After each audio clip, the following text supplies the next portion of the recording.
Retour en France et comme chaque dimanche, je vous emmène à la découverte d'un lieu d'exception. Aujourd'hui, nous allons à la Villa Kérilos, à Beaulieu-sur-Mer, près de Nice.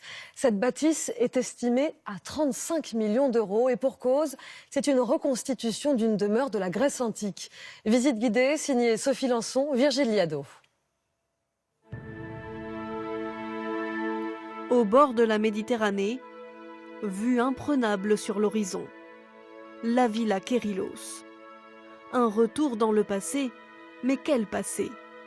De l'extérieur, une villa belle époque de 1908, mais à l'intérieur, bienvenue dans une résidence de la Grèce antique du IIe siècle avant notre ère. Le rêve fou de Théodore Reynac, archéologue héritier d'une richissime famille de banquiers.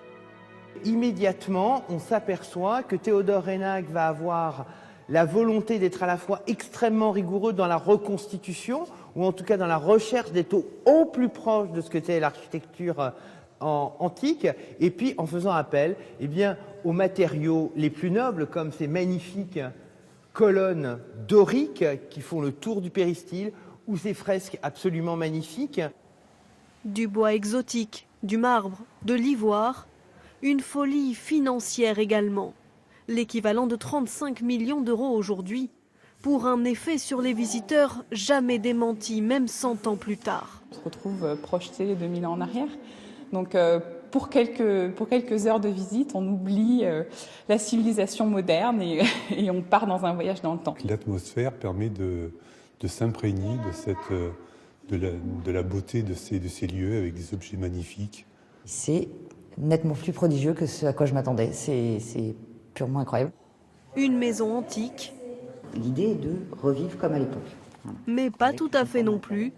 Fanny Reynac, la femme de Théodore, qui a payé une partie des travaux, a une exigence, avoir le confort moderne. Électricité, chauffage au sol. Cette volonté quand même de modernité chez Madame Reynac, et donc avec cette douche extraordinaire, qui est une douche à jets balnéaux, puisqu'il y a à la fois des jets verticaux et des jets horizontaux. Une modernité qui doit au maximum échapper au regard. Par exemple, ces miroirs invisibles et même l'improbable. On va avoir un bidet dans la salle de bain de Madame Reynac. Il est ici, bien caché. Et ainsi, la villa cache de nombreux secrets. Comme la famille Reynac est une famille de musiciens, il fallait un piano. Il va demander la création d'un piano et il est ici, il est en citronnier. Le visiteur navigue entre belle époque et antiquité jusque dans ces jardins au bord de l'eau.